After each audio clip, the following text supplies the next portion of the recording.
So మనకి heart attacks రాకుండా ముందుగానే మనం ప్రివెంటివ్ హెల్త్ చెక్స్ అనేవి చేసుకుంటూ ఉండాలి. ప్రివెంటివ్ హెల్త్ చెకప్స్లో కొన్ని బ్లడ్ టెస్ట్ ఉంటాయి అండ్ కొన్ని ఈసీజీ ఇవి ఉంటాయి. బ్లడ్ టెస్ట్లో ఫాస్టింగ్ లిపిడ్ ప్రొఫైల్లో మనకి కొలెస్ట్రాల్ ఎంత ఉంది అన్నది తెలుస్తుంది. టోటల్ కొలెస్ట్రాల్ అని, ఎల్డిఎల్ కొలెస్ట్రాల్ అని, హెచ్డిఎల్ అని కొన్ని కొలెస్ట్రాల్ లెవెల్స్ ఉంటాయి. హెచ్డిఎల్ అనేది మంచి కొలెస్ట్రాల్. హెచ్డిఎల్ వాల్యూ అనేది 45-50 కంటే ఎక్కువ ఉండాలి. ఎల్డిఎల్ కొలెస్ట్రాల్ అనేది చెడు cholesterol. LDL cholesterol and triglycerides ఇవి రెండు చెడు కొలెస్ట్రాల్ కింద. సో ఎల్డిఎల్ కొలెస్ట్రాల్ వాల్యూ అన్నది 100-120 కంటే తక్కువ ఉండాలి. ట్రైగ్లిజరైడ్ లెవెల్స్ లెస్ దెన్ 150 ఉండాలి.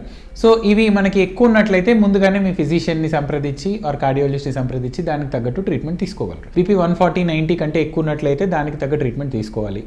Number 3 is fasting blood sugar ఉందా లేదా అన్నది కూడా simple fasting blood sugar and HbA1c అన్న బ్లడ్ టెస్ట్లో మనకు తెలిసిపోతుంది. ఇవి basic blood test which will tell the risk of you getting heart attack. Next is ఈసీజీలో మనకి హార్ట్ రేట్ ఎలా ఉంది, రిథమ్ ఎలా ఉంది అన్నది తెలుస్తుంది. అరిథ్మియాస్ లాంటివి ఏమన్నా ఉన్నాయా, హార్ట్ రేట్ కరెక్ట్గానే ఉందా, హార్ట్ బీటింగ్ కరెక్ట్గా ఉందా అన్నది ఈసీజీలో తెలుస్తుంది. ఈ హార్ట్ అటాక్ ఉన్నప్పుడు ఈసీజీలో వేరియేషన్స్ వస్తాయి. బట్ హార్ట్ అటాక్ కాకుండా మనకి ఫ్యూచర్లో హార్ట్ అటాక్ వచ్చే అవకాశం ఉందా అన్నది ఈసీజీలో తెలియదు. సో ఇవి తెలుసుకోవడానికి 2D ఎకో. 2D ఎకోలో మనకి హార్ట్ పంపింగ్ ఎలా ఉంది అన్నది తెలుస్తుంది, హార్ట్ పనితీరు ఎలా ఉంది, హార్ట్ వాల్వ్స్ ఎలా ఉన్నాయన్నో తెలుస్తుంది, హార్ట్ వాల్వ్స్లో లీకేజ్ ఏమన్నా ఉందా, హార్ట్ వాల్వ్ ఓపెనింగ్ క్లోజింగ్ కరెక్ట్గా ఉందా అన్నది తెలుస్తుంది. అండ్ హార్ట్ బీటింగ్ ఎలా ఉంది అన్నది కూడా రఫ్లీ మనకి 2D ఎకోలో అంచనా వస్తుంది. ట్రెడ్మిల్ టెస్ట్ అని ఒకటి ఉంటుంది which is nothing but a stress test. ఈ ట్రెడ్మిల్ టెస్ట్లో మనకి ఇప్పుడు జిమ్లలో ఉండే ట్రెడ్మిల్ అండి, same మోరల్లెస్ it is the same thing.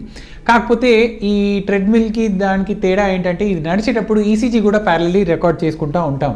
So మీరు స్పీడ్గా నడిచినప్పుడు హార్ట్ రేట్ ఒక ప్రీసెట్ లెవెల్ దాకా పెరిగినప్పుడు ఈసీజీలో మరి వేరియేషన్ ఏమన్నా ఉందా, మరి ఆ వేరియేషన్ని బట్టి మనకి హార్ట్లో బ్లాకేజెస్ ఏమన్నా ఉన్నాయా అన్నది మనము ముందుగానే అసెస్ చేసుకోవచ్చు.